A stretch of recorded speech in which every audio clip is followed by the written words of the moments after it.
This piece is a small shark cut into 3 pieces called Myth, Explored, Explained, Exploded from 1993. And it was an idea for a shark in 93 that I didn't do until quite a few years later, was to cut one into 3 pieces this way. Similar sort of time as to when I was cutting the cow and mother and child divided, cutting the cow up. And I love those 3 words, like explored, explained, exploded. Like you get an exploded diagram of like a chair. If you buy a chair from IKEA, you get a diagram which is the exploded view of it. And I really love the idea that you can kind of take something apart and present it in its elements like a diagram.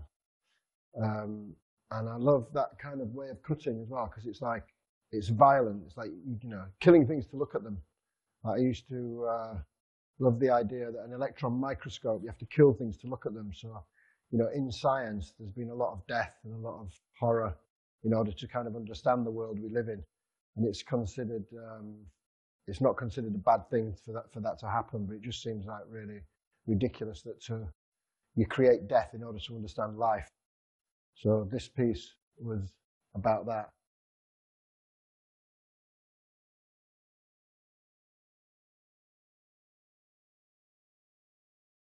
So this is an edition piece, edition of 25, I think, that I made in 1995. And it's called Love Will Tear Us Apart. I had it for sale at a show that I did in New York when I did my first pharmacy exhibition. And it's really a ready-made. It was the first thing I bought it. It comes out, and these things slide out. But I saw this, I bought the cabinets. I bought like 25 cabinets the same from a website that was selling them for hospitals. And I really liked it. Ooh, it's broken. Because it's like a kind of Donald Judd. It was made in the same way that Donald Judds were if you took the things out. And I originally put it on the wall with nothing in it because I just loved it as an object. And it's, you know, like that Marcel Duchamp thing where he takes a ready-made. I love the idea that you can just find out and buy it and put it on the wall without having to do anything. And in the end, I decided to put the syringes in it. So the syringes have been in this for 25 years. Ooh, wow, that's 25 years old. Half my age. Jesus. Oh my God, I'm getting old. And it's called Love Will Tear Us Apart, after a Joy Division song. But again, it's like, you know, the way that scientists treat human beings all the same. So they inject you, they pull you apart. It's like they give you drugs, they take things away, they cut bits off you. And then they go home and they have a relationship with somebody. So I just love the idea that this kind of medical approach to human beings is devoid of love. This is a piece called Clear Solutions to 20th Century Problems. And it was made in the 20th century. Wow. Shit. Old again. But I love the idea. I struggled around in the title for a long time of whether to call it Clear Solutions 2 or Clear Solutions for 20th Century Problems. So the 4 and the 2. I could never make my mind up. But in the end, went with Clear Solutions to 20th Century Problems. And there's another version of it, which is this, Reflected. So it's like a mirror image of it. And that's called Clear Solutions to 20th Century Problems Reflected. And I just tried to think of every clear solution that you can get that have all different contents. And some of them are meaningless, like water is the most important one for us. And then there's all these other ones which are like, you know, really dangerous things like insecticides or like, you know, vaccines, or like here I've even got sodium thiopental for lethal injection. You shouldn't really do this if you're in an art gallery, but when it's my work, I can.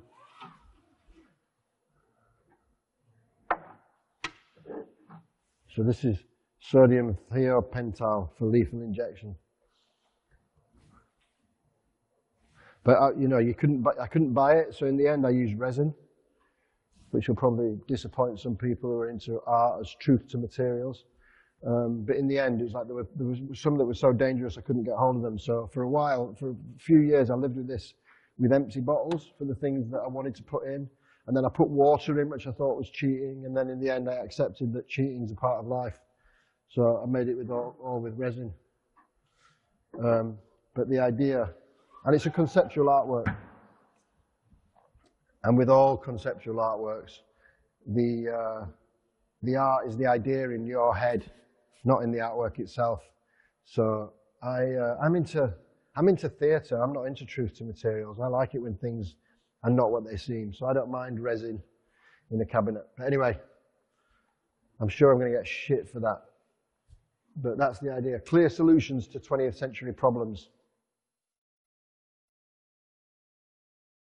Here is one of the very early spot paintings that I kept. I had a book of by this company, American drug company called Sigma, that sells all the drugs known to man at the time, all the drugs you can buy, and it was called the Sigma Chemicals Catalogue.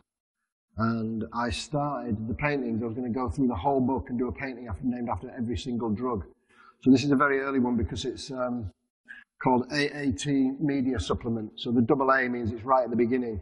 And I think what I did was I've always had this thing with metric and imperial measurements. And so this one is 20 millimeter. And so I did a metric very early on. I did a metric size. And then after that, I went into inches and feet. And in this, you can see, like, I painted it on myself where the spots are painted really badly, like that one. You can see the pencil like that. That one's got, like, fading. This one, you can see the pencil line around the edge. You can see the spots in the holes in the middle of them and all this bad background painting. You know, and my idea was I wanted them to look like they were painted by a man trying to be a machine. And also with all these paintings, we, you know, at Goldsmiths, we were kind of painting using household paints, so the paints fade over time because they're not very good quality. Because we didn't want to be artists. In this one here, look, you can see there's a hole from the compass. And when I originally made them, I loved all that, like the hole from in the middle of the compass. But then slowly over time, I used to have wars with my assistants when I got assistants to paint them. And the assistants were just like, no, we're filling the holes in. And they kept arguing. I kept saying, no, don't. And they did. And over the years, the spot paintings became more and more and more perfect, which I resisted for a long time. But in the end, I quite liked it. Because it kind of felt, you know, because I've been doing spot paintings for like 30 years now. And in the end, it felt kind of good that as I'm decaying, the spot painting is becoming more perfect. And I've always loved that. So I kind of stopped resisting and let, you know, nature take its course. And it seems like in art, it's like the opposite to in life, that things can improve. But then, you know, eventually everything looks aged. But the older paintings are going to last longer than the newer paintings, which is ironic, really. So this is a piece from Internal Affairs, which has two titles. It's called The Conference / The Quality of Being in the Future. And it's two supermarket freezers with glass tops with cows' heads in it in bags. And the freezers are plugged in, the whole thing's frozen, and you're supposed to change the heads every 6 months or so. And it kind of grows with those white things that you get in freezers. So it gets like the snow monsters or whatever they're called. But I did a lot of things with heads, which was around those sort of ironic titles, like two heads are better than one was a sculpture that I made. So this idea of the conference, it's like, let's put our heads together, was the idea. And it's part of a series that I made in '91 called Internal Affairs. And I never showed it anywhere because it never really, I always thought it was a bit silly or something. A lot of people say, funny thing, a lot of people say about, you know, doing this show of my early work, they go, oh wow, you're so smart to keep these early works. But actually, really, they were the least interesting ones at the time, and you know, you end up keeping the shit that nobody bought. But now it looks like an important piece, but then it didn't. It looked maybe a bit too ironic, or a bit too silly, or a bit too funny, maybe a bit over the top. But kind of that's what I was about back in those days. I love being over the top. I still do. Yeah, so it's called The Conference. And the quality of being in the future is about, you know, thinking about the future, the past, the present, and the idea that, you know, these heads can't think because they've been killed. And I really chose animals like, you know, beef and chickens. There's another piece upstairs called chicken, which is just a chicken in a tank. But really, because you know, the cow and the chicken are the most slaughtered animals ever in the history of the planet, and you know that sort of amounts to something. Somebody said to me at the time, because after I'd made these a few years later, there came that really mad cow disease thing in the UK, bovine cephalitis or whatever it was called, encephalitis, where where we couldn't eat beef because of the diseases. And somebody said to me, "Oh, is that why you did the cows?" And even though it happened after the cows, I like to say yes, because it's like there was just something about it being this hugely slaughtered animal, and you know the way that they were farmed. And I remember thinking at the time that, you know, if you were there's a butcher's shop in Mayfair, there used to be, and I remember walking down Mayfair with these very posh shops and like posh people and like wearing these really expensive clothes, and in the middle of it was a butcher's shop, and I remember seeing two guys with half a pig on their shoulder walking into the butcher's on a Saturday afternoon with pigs in the middle of shoppers. And I remember looking at it thinking, that is mental, but then people don't even notice it because it just makes sense. But really, we've just become accustomed to it. It shouldn't really make sense. You just think, you know, this is like death in the middle of the high street with like dead animals.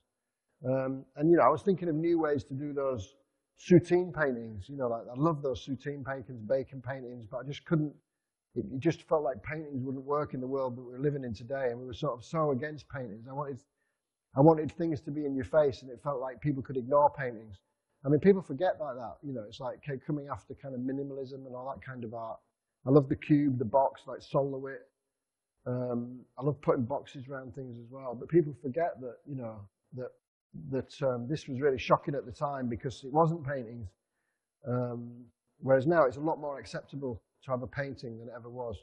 But these were kind of like my three-dimensional paintings. I remember somebody saying to me at the time, it looks like, as a criticism, they said, it looks like you're just making three-dimensional bacon paintings. And I was like, sounds great to me. I love that, because that's what I was doing. I really wanted to do that. I thought, if I can take the power and the energy and the fear and the confrontation in these bacon paintings, and I can, you know, make sculptures that do that, that'd be amazing. So I really, really did that. Boom. So this was a pill painting. I made a few of these in the very early years. They were like 1989, I think. Yeah, so this was my final year of Goldsmiths, or just after I left Goldsmiths. And I used, again, household paint. So this was, it's called eggshell paint. It's used for painting doors. It's like a mixture between gloss and matte. And I've stuck pills in the paint by cutting holes in the canvas in the painting, and then painted the whole thing with gloss paint. And over years, it's all shrunk and come in, so it's all fucked. But I quite like it fucked like this. I love all the cracks in it.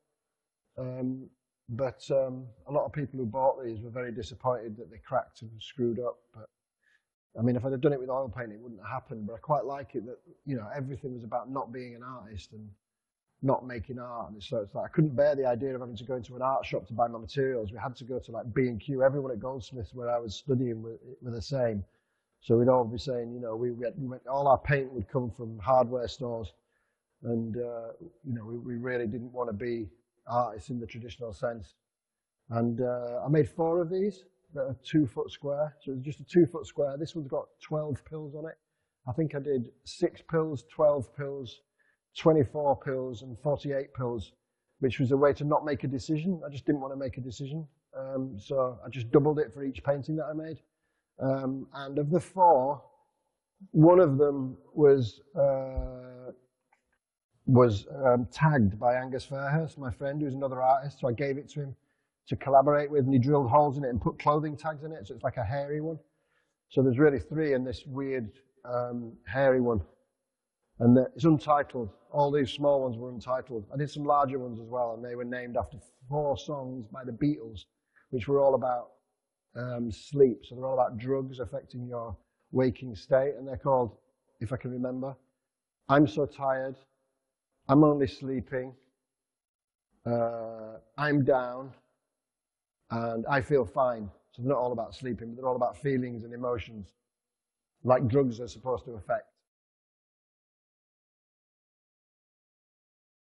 So this piece is called Naked.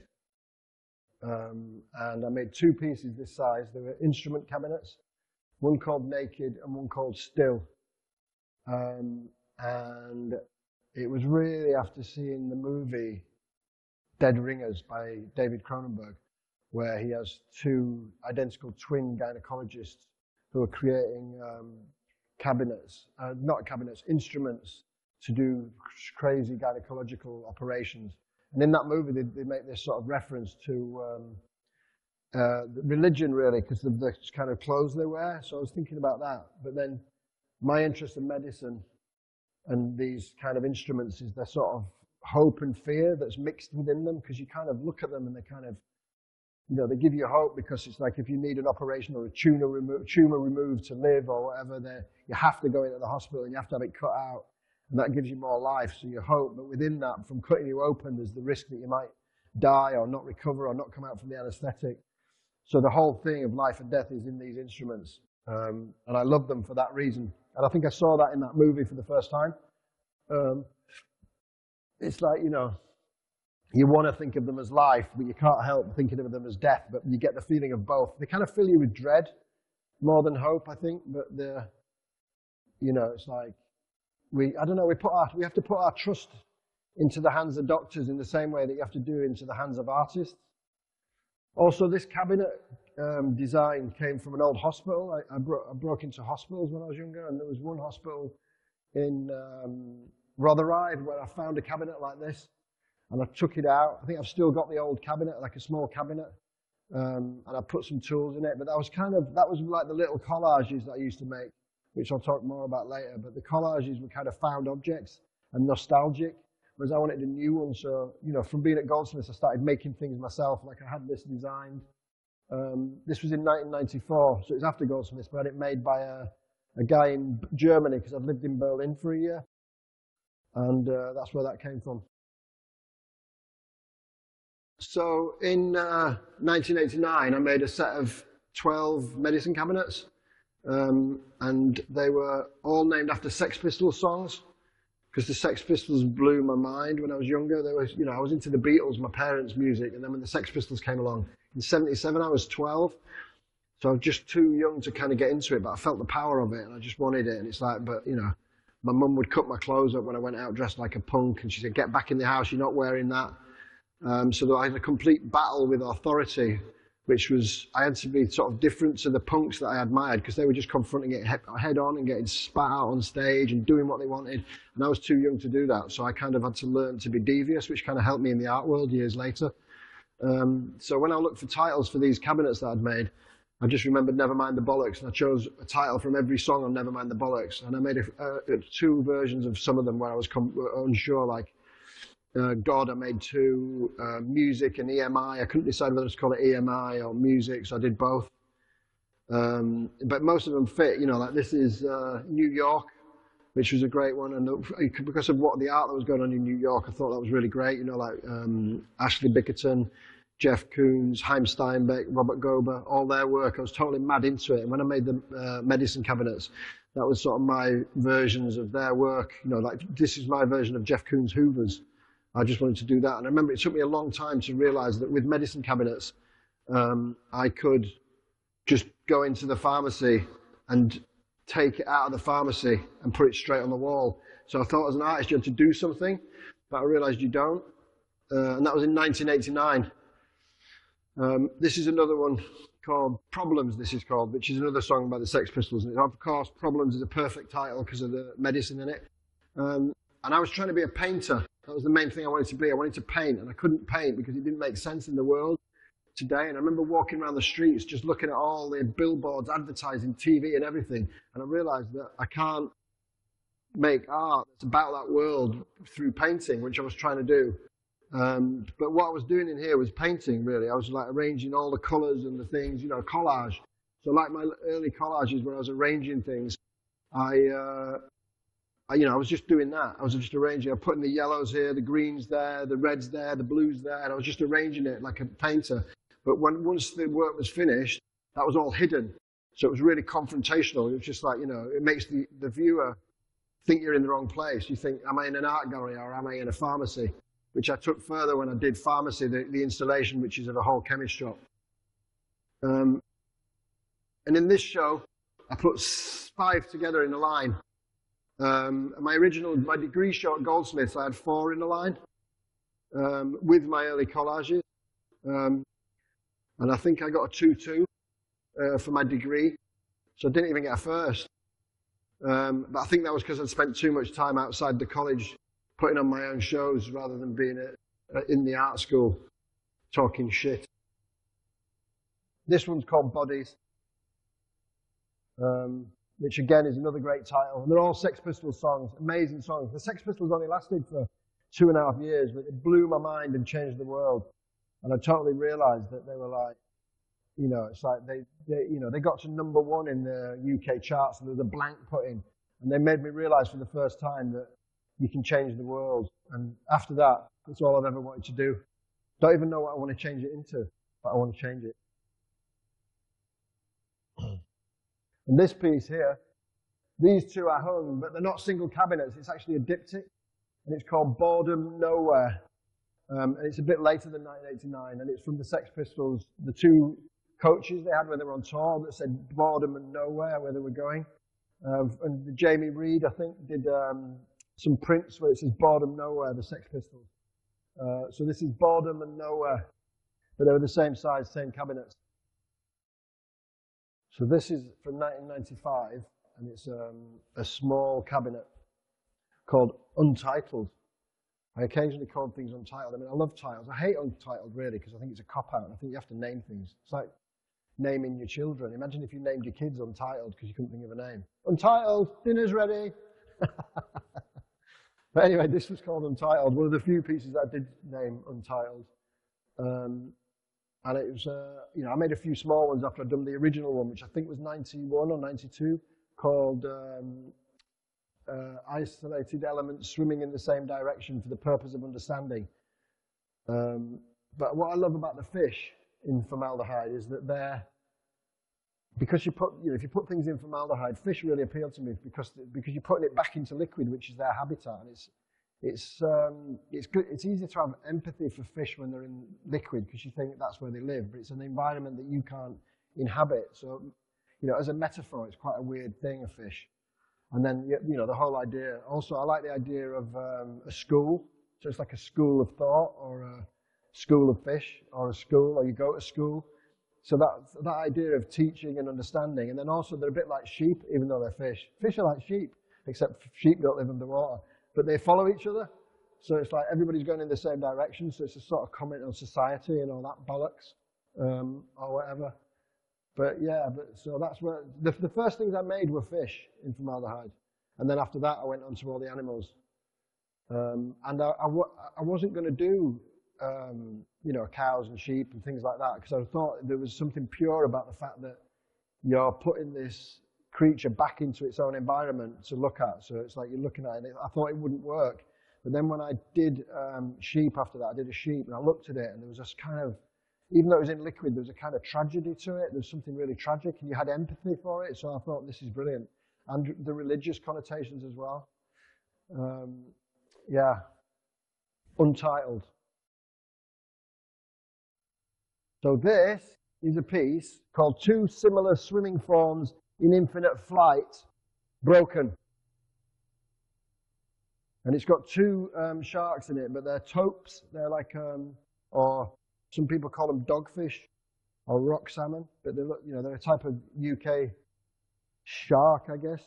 And these were really the, you know, there was a point when these were made in 1993. I made a series of 6, 3 with ovals and 3 with circles. Some with 1 shark, some with 2.